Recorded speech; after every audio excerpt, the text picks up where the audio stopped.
자, 이번 시간은 법인의 능력 보겠습니다. 바로 18번 가셔서 법인의 능력에 관한 다음 설명 중 틀린 것은 4번에 보시면 감사는 법인의 대표기관이 아니죠. 네, 감사 업무의 중요성에 비추어 감사의 직무행위에 관하여 법인이 민법 제35조의 불법행위 책임을 부담한다고 해석하는 것이 일반적이다. 근데 법인의 불법행위 책임이 되는 것은 대표기관의 행위만 그런 거예요. 대표기관의 행위여야 돼. 근데 그 대표기관이 이사가 대표기관이 되는 것이지 감사는 아니라는 거죠. 그래서 틀렸다 이 말입니다. 자, 그 다음에 20번 가시는데 옳은 것은 했습니다. 여기는 2번에 민법 제35조 제1항에 의한 법인의 불법행위 책임이 인정되는 경우 이사 기타 대표자는 이로 인하여 자기의 손해배상 책임을 면하지 못한다. 법인의 불법행위가 됐을 때 법인이 불법행위 책임을 지는데 또 한편 이사 기타 대표자도 손해배상 책임을 지는 거죠. 그리고 그들은 이제 피해자에 대해서 부진정 연대채무를 부담한다. 이렇게 됩니다. 부진정 연대채무를 부담해. 네, 이렇게 되고 그 다음에 21번 옳지 않은 것은인데 4번에 대표권 없는 이사의 행위에 대하여도 법인은 불법행위 책임을 진다. 네, 이사라도 대표권이 없으면 안 되죠. 대표권 있는 이사의 행위에 대해서만 불법행위 책임을 진다. 이렇게 됩니다.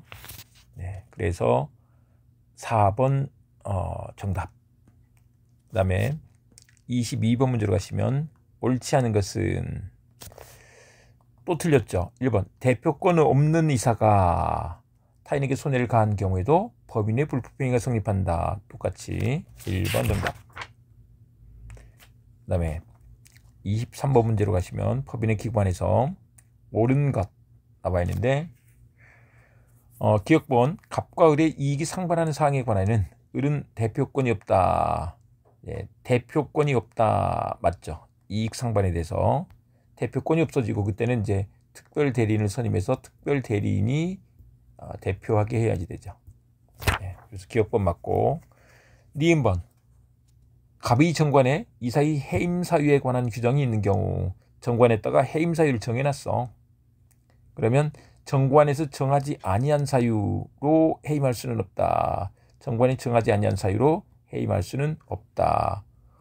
원칙이 이게 법인과 이사는 위임유사의 관계로 볼 수 있기 때문에 각 당사자가 언제든지 해지할 수 있죠. 이게 상호 해지의 자유다. 그래서 뭐 해임하거나 사임할 수 있는 거예요. 근데 그게 임의규정이기 때문에 이 정관에서 달리 정했어. 그럼 그렇게 돼야 된다는 것입니다. 기억 니은이 정답이고 24번으로 가시면 옳은 것은 3번에 법인의 불법행위를 성립시키는 대표기관에는 법인을 실질적으로 운영하면서 그 법인을 사실상 대표하여 법인의 사업을 집행하는 사람이 포함된다.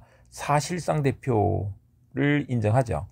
그게 이제 오너 같은 경우에 이 오너가 불법행위를 저지르면 이게 법인의 불법행위가 되도록 하자 이런 얘기입니다. 그 다음에 이제 25번 가시면 25번에 옳지 않은 것은 인데 5번에 후임이사가 유약에 선임되었다면 후임이사에게 권한이 있는 거죠.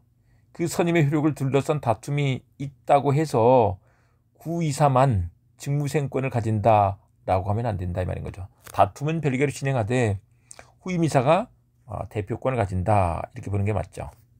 문장에서 그렇게 바로 읽을 수 있어야 되겠죠. 그 다음에 26번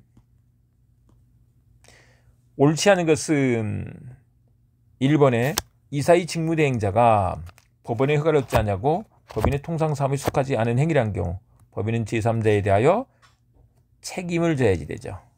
책임이 없다 그러면 틀렸다. 선의의 제3자에 대하여 책임을 진다는 것입니다. 그래서 이제 가처분 명령으로 정하면 그 가처분 명령대로 하면 되는데 안 정했어. 근데 통상사무는 할 수 있지만 그 속하지 아니한 행위는 못하는 거지. 네, 법원의 허가를 얻으면 할 수 있는 거죠. 근데 그걸 위반한 거예요. 그랬을 때 손해 제3자에 대하여 책임을 진다라고 이렇게 한다. 이렇게 봐주시고, 그 다음에 28번으로 바로 가시면 네, 29번 문제로 가겠습니다. 옳지 않은 것은 이사가 없거나 결혼이 있는 경우, 그것 때문에 손해가 생길 염려가 있을 때, 이때 법원은 이 검의 청구에 의해서 특별 대리인이 아니고 임시이사를 선임해야지 되죠. 임시이사를 선임해야 한다. 우리 이익상반이 됐을 때 대표권이 없으면서 특별 대리인을 선임했죠. 두 가지. 네, 임시이사, 여기서는 임시이사가 된다. 네. 그 다음에 30번으로 가시면 옳지 않은 것은 이번에 이사의 대표권 제한을 등기하지 않은 경우에도 이를 알고 있는 제3자에 대해서는 대항할 수 있다. 네, 등기하지 않으면 선이냐 악이냐에 관계없이 제3자에게 대항할 수 없다. 이렇게 돼야지 되죠. 대항할 수 없다. 네, 선이냐 악이냐에 관계없이, 이게 이런 걸 이제 무제한설이라고 한다. 선이 제3자로 제한되는 게 아니야. 제한 없이 대항하지 못한다. 그 다음에 31번 잘못된 것은 31번 지나가고요. 32번 문제로 가시면 옳지 않은 것은 4번에 주무관청은 이해관계인의 청구에 의하여 임시이사를 선임할 수 있다 그랬는데, 뭐 우리 봤잖아요. 임시이사는 법원이 선임하는 거죠.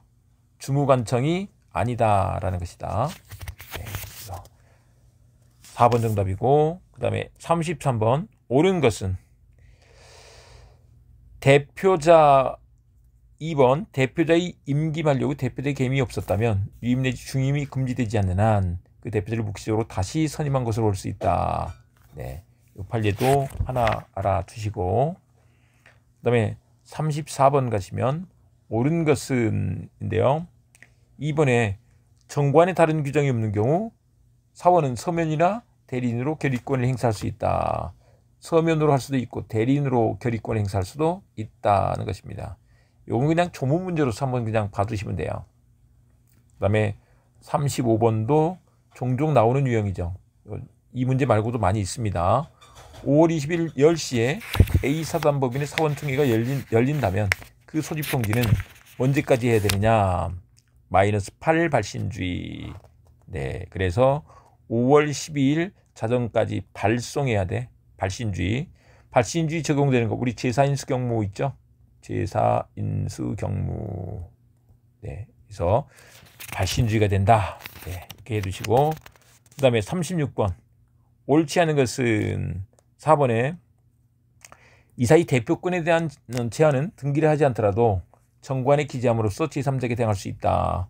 정관에 기재하는 것은 효력 요건, 그 다음에 등기해야 대항 요건, 대항할 수 있게 되죠. 그러니까 4번 틀렸습니다. 네, 여기까지 하겠습니다. 다음 시간에는 물건으로 가죠.